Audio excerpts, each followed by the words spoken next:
नमस्कार, आप देख रहे हैं 5 की बात और मैं हूं नगमा। और इस वक्त खबर की शुरुआत करते हैं इस बड़ी खबर से कि शराब घोटाले मामले पर ईडी की सप्लीमेंट्री चार्जशीट जो है उसमें ये साफ हुआ है। एनडीटीवी के पास इसका एक्सेस है।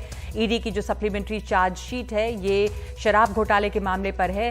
विजय नायर ने फेस टाइम वीडियो कॉल कराया है। ईडी की चार्जशीट में ये कहा गया है समीर महेंद्रू और केजरीवाल के बीच बात कराई है। केजरीवाल ने महेंद्रू से कहा है कि विजय हमारा आदमी है। आप नेताओं की ओर से विजय नायर ने साउथ ग्रुप से 100 करोड़ लिए हैं। ईडी की सप्लीमेंट्री चार्जशीट में ये लिखा हुआ है।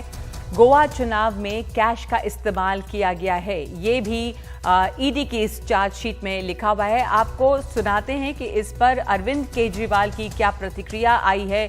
जाहिर सी बात है, अरविंद केजरीवाल ने ईडी के आरोपों को खारिज किया है, लेकिन साथ साथ ये भी कहा है कि ईडी का इस्तेमाल सरकार को डिस्टेबलाइज करने के लिए किया जा रहा है।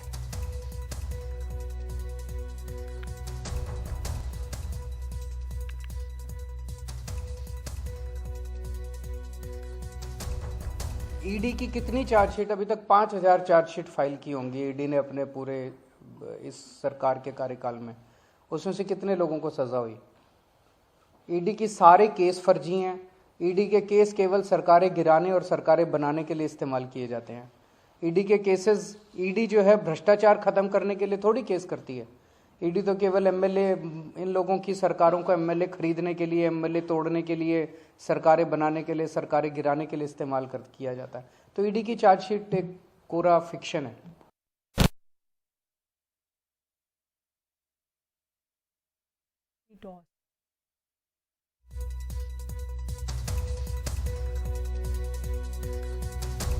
आप नेताओं की ओर से विजय नायर ने 100 करोड़ लिए हैं, ये एनफोर्समेंट डायरेक्टरेट की चार्जशीट में कहा गया है। और साथ साथ अरविंद केजरीवाल ने ये आरोप लगाया है कि डिस्टेबलाइज, अस्थिर करने के लिए सरकार को ये इस्तेमाल हो रहा है एनफोर्समेंट डायरेक्टरेट का। तो ये लगातार आरोप लगते रहे कि कैसे जांच एजेंसियों का इस्तेमाल केंद्र सरकार दूसरे विपक्ष को और दूसरी सरकारों को टारगेट करने के लिए कर रही है। और वहीं यहाँ पर भी देखा गया है, खास बात है कि जो एनफोर्समेंट डायरेक्टरेट की सप्लीमेंट्री चार्जशीट है उसको एनडीटीवी के पास एक्सक्लूसिवली है वो मौजूद।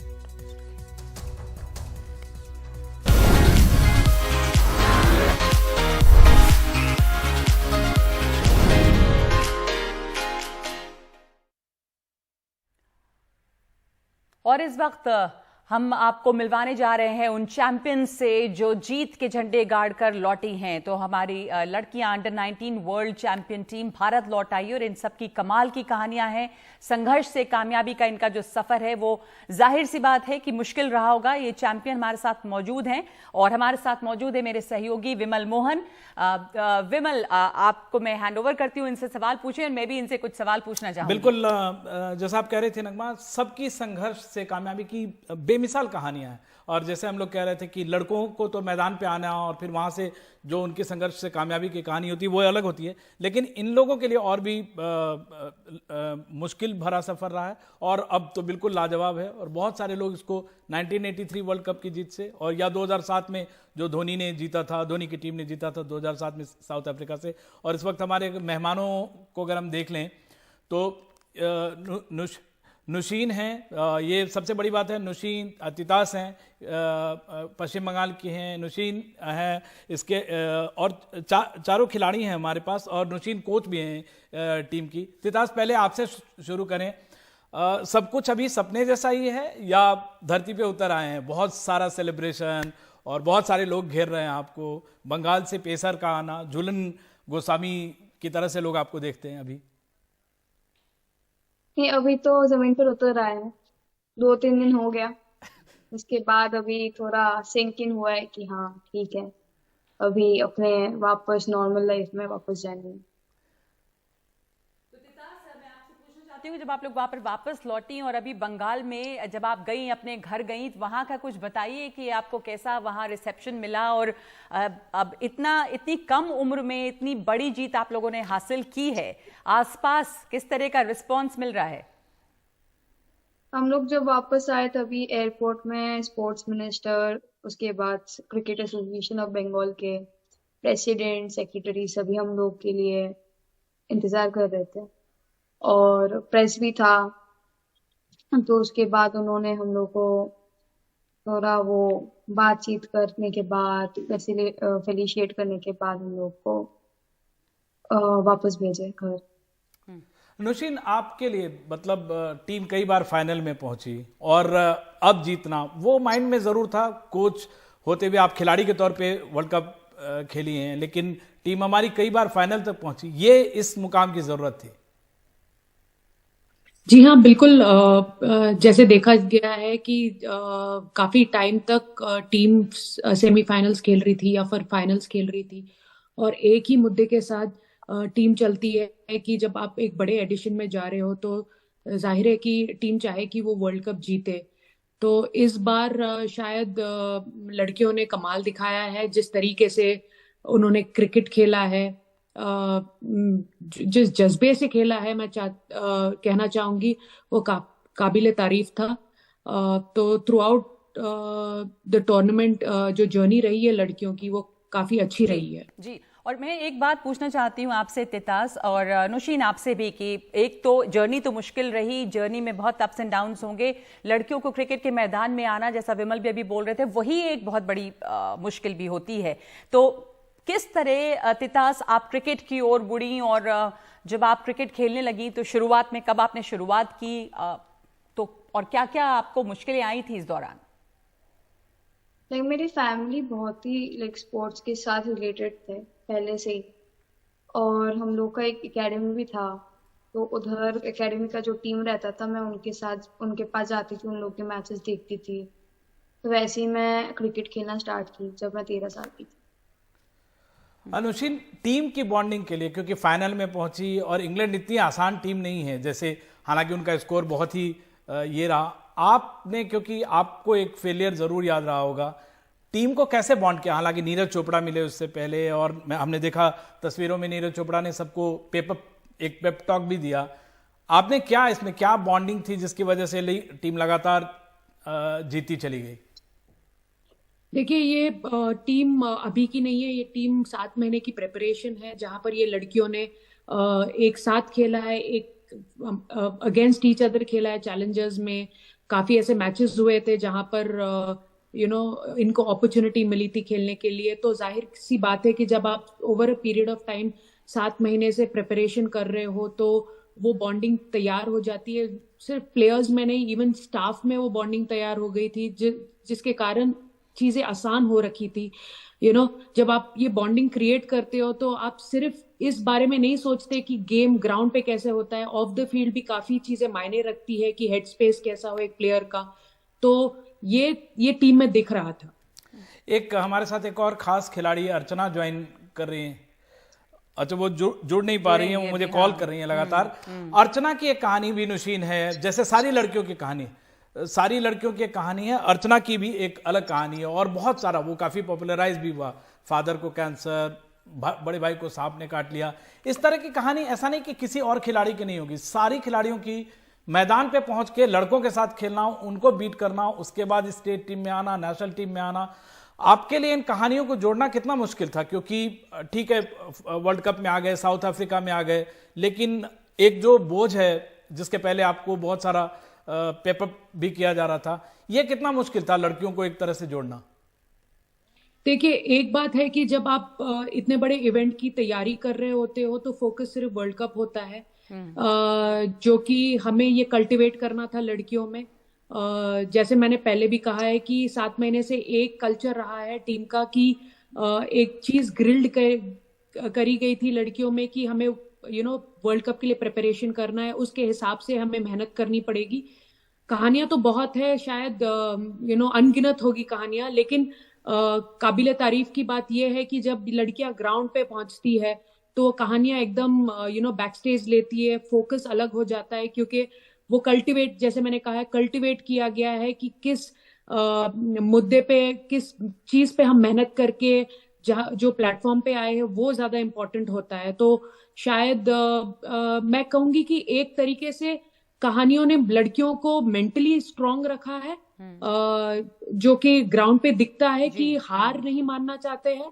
तो कहीं ना कहीं कहानियां जुड़ी होती है, पर पॉजिटिव वे में। जी, इन कहानियों से शायद और हौसला मिला है और जीतने का जो जज्बा है वो मिला है, परिस्थितियों से लड़ने का। नौशीन, आप खुद खेल चुकी हैं वर्ल्ड कप 2005 का और T20 खेलने वाली पहली खिलाड़ी हैं, तो मैं आपसे जानना चाहूंगी 2005 और अब जो वुमेन्स क्रिकेट है उसमें क्या फर्क देख रही हैं आप? आई थिंक 2005 में जो अंडर 19 की लड़कियां थी, स्पेसिफिकली वो एज ग्रुप के बारे में मैं बात करूंगी, उतना एक्सपोजर नहीं था। लेकिन अभी जो अंडर 19 की लड़कियां हैं, मैं ये भी कहूंगी कि अंडर 15 की जो लड़कियां हैं उनको काफी एक्सपोजर मिला है 2017 वर्ल्ड कप के बाद। तो क्रिकेट हैज ग्रोन 2017 के बाद, जहां पर हम फाइनल्स में बहुत कम मार्जिन से हारे थे इंग्लैंड से, तो वहां से क्रिकेट की ग्रोथ इंडिया में काफी हुई है।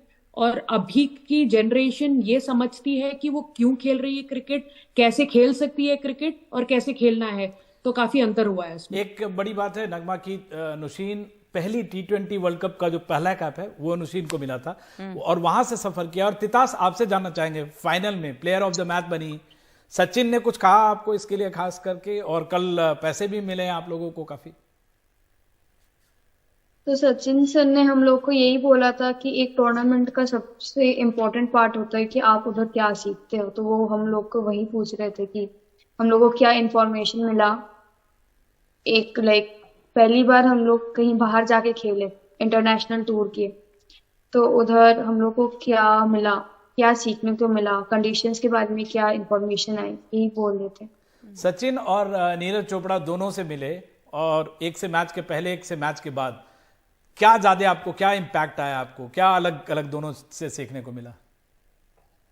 तो नीरज चोपड़ा से हम लोग को ये सीखने को मिला कि उन्होंने इतना कुछ अचीव करने के बाद भी वो बहुत ही हम्बल और मॉडेस्ट थे, और वो हम लोग को यही बताया कि अपना इनोसेंट, जो भी आपको मिल जाए लाइफ में, आपका रूट्स नहीं खोना चाहिए। जी, और जी। मैंने तो आपको बताया, सचिन ने क्या बताया। और तितास, आपके भी फेवरेट प्लेयर्स रहे होंगे, तो किनको आप देखना पसंद करती थी, या किनका खेल अच्छा लगता था किसी को? आप जब आप क्रिकेट खेल रही थी तो कल शुभमन गिल को देखा इन्होंने सेंचुरी मारते हुए। हाँ जी, हाँ, तो और कौन थे आपके पसंदीदा खिलाड़ी?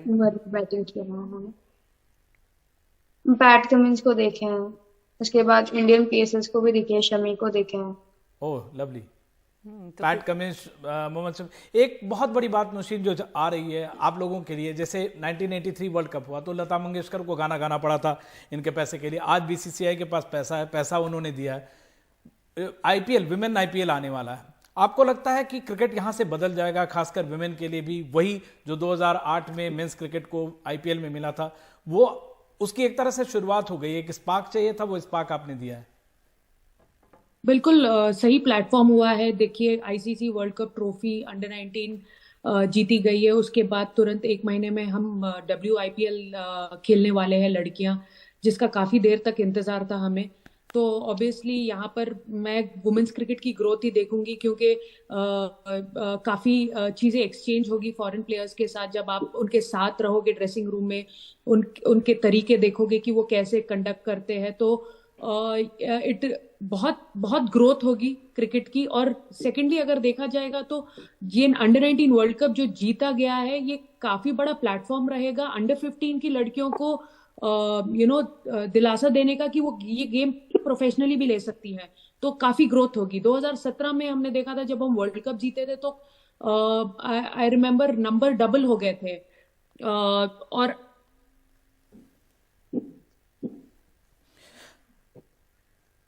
अब तितास, आप हमारे साथ बनी हुई है। तितास, फाइनल में प्लेयर ऑफ द मैच बनना, ये कितनी बड़ी बात है आपके लिए? और टीम में बहुत सारी, जैसे श्वेता सहरावत ने आप लोगों का काम आसान किया हुआ था, 297 करीब 300 रन है। शेफाली ने बहुत सारे छक्के, 50 बहुत सारे चौके उन्होंने लगाए, 50 छक्के भी लगे हैं। ओवरऑल सबसे कहीं पे एक प्लेयर नीचे जाता था, कोई एक प्लेयर खींच रहा है, तो कैसे टीम को कैसे आगे निकलते थे? तो वो तो गेम का हिस्सा है, किसी दिन किसी का अच्छा जाता है, किसी का खराब जाता है। तभी टीम का काम आता है कि जो बंदा गिरा है उसको हेल्प करे, उसको बैक करे, क्योंकि खराब दिन तो सभी का आता है। बिल्कुल। नगमा, जी, इन जी। जैसे सबकी एक अलग अलग था। Thank you so very much. अभी नुशीन का ये कनेक्शन कट गया है। अर्चना हमसे लगातार, वो बेचारी फोन पे ज्वाइन करने की कोशिश कर रही हैं और वो नहीं जुड़ पा रही हैं, वो हमारा पर हार्दिक है। आपको बहुत मुबारक हो तितास, और बहुत बहुत शुभकामनाएं आगे के लिए भी। और जैसा विमल भी कह रहे थे, सब ये चर्चा है कि आप लोगों की जो जीत है वो विमेंस क्रिकेट में एक नया मोड़ लाएगी और शायद आगे विमल राह अलग ही हो जाएगी अब विमेंस क्रिकेट की। जो एक स्पार्क की जैसे मैं बात कर रहा था, 2007 में धोनी ने की टीम ने T20 वर्ल्ड कप जीता, तो उसके बाद हम अचानक एक चेंज आया। 2008 में IPL भी आया था। मुझे लगता है ठीक उस ब्रिंक पे हैं हम, जहां से एक विमेन क्रिकेट एक नई ऊंचाई और खास IPL आना और विमेन क्रिकेट जो है वो भी अब बहुत उतना ही शायद ग्लैमरस हो जितना मेंस क्रिकेट है। शुक्रिया आपका विमल। और इस वक्त 5 की बात में एक ब्रेक ले रहे हैं हम।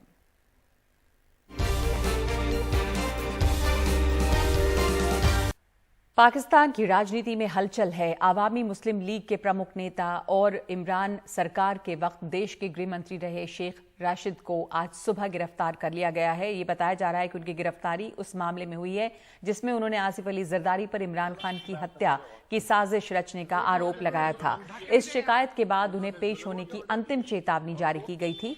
पुलिस के मुताबिक शेख राशिद के 2 बार पुलिस के सामने पेशी के लिए उन्हें बुलाया गया था, लेकिन वो हाजिर नहीं हुए, इसलिए गिरफ्तारी की गई है। और इस पर चर्चा के लिए इस वक्त मेरे साथ मौजूद हैं स्मृति एस पटनायक, जो रिसर्च फेलो हैं IDSA में। और स्मृति, ये जो पाकिस्तान में पॉलिटिकल टर्बुलेंस है, उठापटक मची हुई है, इसका वहाँ पे चुनाव भी होना, इस समय आप कैसे देख रही हैं? और आर्थिक स्थिति पहले ही बहुत ख़राब है, अब ये शेख राशिद की जो गिरफ्तारी है, तो इमरान खान की पार्टी और जो सरकार है मौजूदा वो बिल्कुल आमने सामने है। एक तो ये जो अरेस्ट है ये पार्ट ऑफ पॉलिटिक्स है, एक्सपेक्टेड लाइंस में है, क्योंकि कुछ दिन पहले फवाद चौधरी का भी अरेस्ट हुआ था। अभी जो मूवमेंट चल रही है, जो अभी का जो सरकार है led by Shahbaz Sharif and Imran Khan, तो डेफिनेटली इलेक्शन और ज्यादा दूर नहीं है। ये भी स्पेकुलेशन एक है कि शायद जो इलेक्शन है वो 6 महीना मतलब 6 महीना के बाद होने का चांसेस है, जो शेड्यूल्ड डेट से। लेकिन ये प्रोबेबली जस्ट ए स्पेकुलेशन, उसमें कोई मतलब सच्चाई अभी तक मतलब नहीं है, अभी तक ऐसा कोई दिखाई नहीं दे रहा है। लेकिन IMF के साथ ऑलरेडी टॉक शुरू हुई है। 1.7 बिलियन, पाकिस्तान 6 बिलियन से 1.7 बिलियन की अभी मांग है, और उसके वजह से अभी आप पिछले हफ्ता देखे होंगे 35 पाकिस्तान रुपीस पर लीटर भी सब्सिडी जो था वो बढ़ाया गया है। तो डेफिनेटली ये सारे इलेक्शन के ऊपर डेफिनेटली बहुत इम्पैक्ट पड़ेगा, क्योंकि जब आप पेट्रोल का दाम बढ़ाते हैं तभी जाहिर सी बात है कि दूसरे सारा जो सामान है, जैसे हाउस होल्ड प्रोडक्ट जो है, उसके ऊपर भी इसका इम्पैक्ट रहेगा। तो इलेक्शन आगे आ रहा है, तो इसको डेफिनेटली इलेक्शन का एक मुद्दा होगा। हाँ, इलेक्शन में मुद्दा ये जरूर होगा, और इलेक्शन क्या समय पर होगा भी, ये सवाल भी बना हुआ है। हमारे साथ इस वक्त जुड़ रहे हैं खालिद महमूद, जो पाकिस्तान से जुड़ रहे हैं हमारे साथ, पत्रकार, वरिष्ठ पत्रकार हैं वहाँ पे। तो खालिद महमूद, इस वक्त शेख राशिद की गिरफ्तारी के बाद वहाँ पर पॉलिटिकल सिचुएशन क्या है? इमरान खान ने एक बार फिर से ये चुनौती दी है कि वो सड़कों पर उतर आएंगे, और ऐसी इसकी गुंजाइश लगती है क्या? और ये जो टकराव है इमरान खान में और मौजूदा सरकार में, वो क्या रंग लेता हुआ दिख रहा है? पहली बात तो ये जी कि मैं आपको ये बताऊं कि जिस तरीके से इमरान खान ने एक इंतहाई, जिसको कहते हैं ब्लंडर किया, कि जो असम्बलियों से अलहदगी इख्तियार की और पंजाब और KP के असम्बली जो है वो तड़वा दी, उसके ऐसे उनके पास सहारा था कि वो पंजाब में भी पुलिस को कंट्रोल कर सकते थे, खैबर पख्तूनख्वा में भी। इसी वजह से इनके जो मिनिस्टर थे, जो इनकी गवर्नमेंट के इमरान खान की, उनको प्रोटेक्शन हासिल थी। अब ना ये मेंबर नेशनल असेंबली रहे हैं, ना ये मिनिस्टर रहे हैं, ना कोई और इनके पास होता है, ये एक आम शहरी हैं। इसको इनकी गिरफ्तारी जो है, जो अब ये देखिए FIA ने जो गिरफ्तारी की है वो इनके ऊपर शराब डाली है कि इनके कब्जे से शराब बरामद हुई है, और ये उस वक्त रात को शराब के नशे में थे, और इससे पहले इन्होंने पाकिस्तान आर्मी के जो लीडर हैं उनको गालियां दी। अब ये बताइए कि जिस तरीके से इमरान खान और उनकी जो काबीना के वज़रा थे, वो इस वक्त अपना रवैया उनका है पाकिस्तान आर्मी के बारे में, पाकिस्तान की मौजूदा गवर्नमेंट के बारे में, और पाकिस्तान की मुआशी पॉलिसियों के हवाले से, वो सीधा सीधा बगावत के जुमरे में आता है। और तो आपको कोई क्या भी लगता आज है, तक तो ये माजी में बगावत ऐसा क्या, नहीं हुआ। ये बगावत जो है इसको लोगों का सपोर्ट मिल सकता है क्या? ये जो टकराव, मान लीजिए वो आम शहरी के तौर पर गिरफ्तार किया गया, पर ये तो एक इमरान खान और जो वहां दूसरी पॉलिटिकल ऑपोजिशन है वो तो इसे पॉलिटिकल टारगेटिंग मानेगी। तो क्या इमरान खान जो कह रहे हैं कि वो एक बार सड़कों पर उतर आएंगे, उनकी ये अब ताकत रही या लोग उनके साथ हैं? किस तरह से पॉलिटिकल असर इसका आप देख रहे हैं वहां? इस वक्त तो पहले ही बहुत उथल पुथल थी, अभी देखिए वहां पे मस्जिद में इतना बड़ा ब्लास्ट हुआ जिसमें भी आरोप इल्जाम ये लगे कि ये अंदरूनी हाथ इसमें हो सकता है, एक तरह से इसमें सेना के भी किसी ने नाम ले लिया। तो ये सब देखते हुए पॉलिटिकल इसका क्या आप देख रहे हैं असर, और उस पे चुनाव पे भी क्या असर देख रहे हैं? इस वक्त जहां इमरान खान रहते हैं, जिस जमान पार्क लाहौर में, अगर आप वहां से गुजर जाएं कहीं किसी रोज, तो हर शख्स जो गुजरने वाला है वहां से वो गालियां देता निकलता है, क्योंकि जिस तरीके से लाहौर ब्लॉक किया हुआ है। और ये इस वक्त का जो अवामी सूरत हाल है वो मैं आपको बताना चाह रहा हूं कि इमरान खान के पास जितनी यंग जनरेशन है जो यूट्यूब की या इसके सोशल मीडिया की है, वो उसके साथ है। लेकिन जो संजीदा इस वक्त पाकिस्तान की जो जनता है, जो माजी में भी जिन्होंने सियासत में बहुत अहम किरदार अदा किया और हुकूमतें बनाई, उनमें अक्सरियत जो है वो अब इमरान खान की पॉलिसियों को जो कि उन्होंने इस वक्त इख्तियार की हैं, और ये सिर्फ तो सोशल मीडिया की वजह से उन्होंने इख्तियार की है। सोशल मीडिया, उनको सपोर्ट सोशल मीडिया और यूथ का है सिर्फ? जी, उनको सोशल मीडिया और यूथ का सपोर्ट है, जिनमें से जो 70% है वो वोटर नहीं है। इस वजह से इनको अगर ये कहा जाए कि आज इलेक्शन में ये जीत जाएंगे, तो मेरा ख्याल है कि इनकी 50-50 की बराबर होगी, और जो लोग जिताने वाले हैं वो इनके साथ नहीं हैं, आपको भी मालूम है। और जिस वक्त वो नहीं साथ नहीं होंगे तो आपकी मेजॉरिटी 90% भी होगी। महंगाई इतनी ज्यादा वहां पे है, इतना इन्फ्लेशन, डीजल पेट्रोल के दाम जो हैं वो इतने ज्यादा हैं, आपको लगता है कि उसका असर सरकार को वो भुगतना पड़ेगा? लेकिन इस वक्त मेरे साथ एक और मेहमान पाकिस्तान से जुड़ गए हैं, अब्दुल समद याकूब, प्रवक्ता हैं पीटीआई के। स्वागत है आपका अब्दुल समद याकूब। और अभी अभी हमें खालिद महमूद साहब बता रहे थे कि समर्थन इमरान खान को जमीनी तौर पे सपोर्ट बहुत ज्यादा है नहीं, जो दिखता है वो यंग लोग जो हैं, जो वोटर्स भी नहीं है और सोशल मीडिया पे है। पर इमरान खान जो चुनौती दे रहे हैं कि वो सड़कों पे आ जाएंगे, उसका क्या असर आप देखते हैं अभी पॉलिटिकली? क्या ये मुमकिन है? क्या इतना समर्थन है उनका ये जो राशिद साहब की गिरफ्तारी के बाद? देखें, बात यह है कि किसी भी पॉलिटिकल पार्टी का जो टेस्ट होता है वो तो इलेक्शंस होते हैं ऑन ग्राउंड। अगर तो आप कोई और इंडिकेटर्स या कोई और आपका कोई टेस्ट है जिसमें सोशल मीडिया हो गया या जो पॉपुलर सपोर्ट हो गई, वो तो जब तक इलेक्शन हो नहीं जाते उस वक्त तक जो है वो हम वो नहीं कह सकते। लेकिन ये बात वाज़ेह है कि अगर आप पिछले जो 36 जो बाय इलेक्शंस हुए हैं उसमें मेजॉरिटी जो है वो पीटीआई जीती है, तो इस वक्त अगर आप सर्वेज उठा के देख लें तो सर्वेज भी आपको बता देंगे कि कितनी पीएमएलएन ने या पीडीएम ने अपना पॉलिटिकल कैपिटल कैसे लूज किया है। तो जितना पॉलिटिकल कैपिटल और ना उनके पास कोई नैरेटिव है, इकोनॉमिक क्राइसिस वो फेस कर रहे हैं, सिक्योरिटी चैलेंजेस उनको वो फेस करने पड़ रहे हैं। अगर वो इतने पॉपुलर हैं तो इलेक्शन की डेट क्यों नहीं अनाउंस कर रहे, क्यों नहीं वो इलेक्शंस में जा रहे, क्यों वो अवॉइड कर रहे हैं? इट मीन्स के हम अगर ये कहते हैं कि आज आप कल इलेक्शन करा दें, हम तो इलेक्शन हो। क्या वक्त पे इलेक्शन आपको लगता है मुमकिन है, चूंकि वहां पर इतनी महंगाई और इतना इकोनॉमिक क्राइसिस भी है? आपको लग रहा है अब्दुल समद याकूब साहब, आप पीटीआई के प्रवक्ता हैं पाकिस्तान तहरीके इंसाफ के, आपको लग रहा है ये इलेक्शन आप लोग चाहते हैं वक्त पे हो जाए, जल्दी हो जाए? देखें, इलेक्शन का तो आइन में, कॉन्स्टिट्यूशन में वाज़ेह तौर पे लिखा हुआ है कि जब असेंबलीज डिसॉल्व होती हैं उसके 90 डेज के अंदर इलेक्शन करा देने चाहिए। अब उसमें कहीं ये मेंशन नहीं है कि अगर इकोनॉमिक क्राइसिस होगा तो आप इलेक्शन नहीं कराएंगे, अगर आपको कोई सिक्योरिटी थ्रेट है तो आप इलेक्शन नहीं कराएंगे। वहां पे डिले का कोई कॉन्स्टिट्यूशन में कोई प्रोविजन मौजूद है ही नहीं। तो सरकार उसका डिले मतलब करना ये चाहती है क्या? जो मौजूदा सरकार है क्या वो चाहती है डिले करना? बिल्कुल, क्योंकि उनके पास ना तो कोई नैरेटिव रह गया है, ना अवाम के पास जाने के लिए, कैंपेन के लिए उनके पास कोई स्लोगन रह गया है। उनको सूट करता है कि वो किसी तरीके से इलेक्शन को जो है वो डिले कर दें और किसी तरीके से इसी सिस्टम को, ये टेक्नोक्रेट सेटअप को, केयर टेकर सेटअप को जो है वो। पूर्व मंत्री को उनकी गिरफ्तारी हुई है, माफ कीजिएगा, शेख राशिद की, उसका क्या असर आप देखते हैं? क्या पीटीआई सड़कों पे उतरने को तैयार है? देखिए, हम तो फवाद चौधरी के वक्त भी बाहर निकले। मैं अभी शेख रशीद साहब से मिल के आ रहा हूँ, जहां पे उनको कोर्ट में पेश किया गया। तो कहने का मकसद ही कि उनके ऊपर एलिगेशन क्या था, ये तो पॉलिटिकल विक्टिमाइजेशन है, फाशिज्म है। ये तो आप मार्शल लॉ लगा दें। इतना जुल्म, इतनी ज्यादती तो मार्शल लॉ के दौर में भी नहीं हुई। इतनी ज्यादती तो हमने मुशर्रफ के दौर पे नहीं देखी कि जिस तरीके से ये किया जा रहा है। क्या ये डेमोक्रेसी है?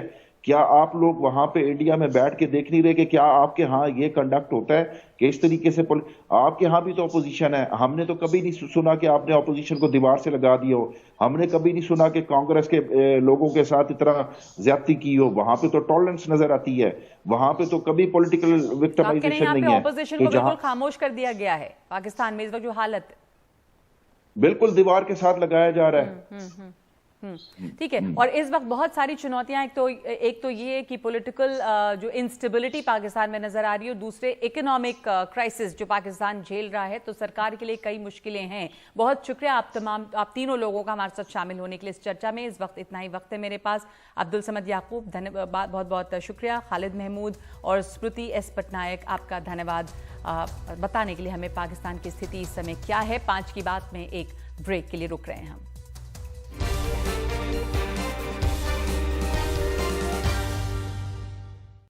और आज टर्मिनेशन ऑफ प्रेगनेंसी के मामले में सुप्रीम कोर्ट ने एक फैसला दिया। उसने एक लड़की को समझाकर गर्भपात न कराने के लिए तैयार कर लिया है। सुप्रीम कोर्ट ने अपने विशेषाधिकार का इस्तेमाल करते हुए छात्रा की सुरक्षित डिलीवरी और उसकी देखरेख की जिम्मेदारी एम्स को सौंपी है।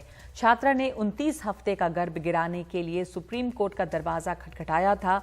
मामले की गंभीरता को देखते हुए चीफ जस्टिस ने सभी पक्षकारों को अपने चेंबर में बुलाया और बातचीत की। इसके बाद संविधान के अनुच्छेद 142 के तहत मिले विशेषाधिकार का प्रयोग करते हुए आदेश जारी किया। चीफ जस्टिस डीवाई चंद्रचूड़ की अगुवाई वाली बेंच ने यह भी आदेश दिया कि बच्चे के जन्म के बाद उसे गोद देने के लिए सेंट्रल अडॉप्शन रिसोर्स अथॉरिटी में रजिस्टर्ड दंपति में से सही जोड़े का चुनाव किया जाए।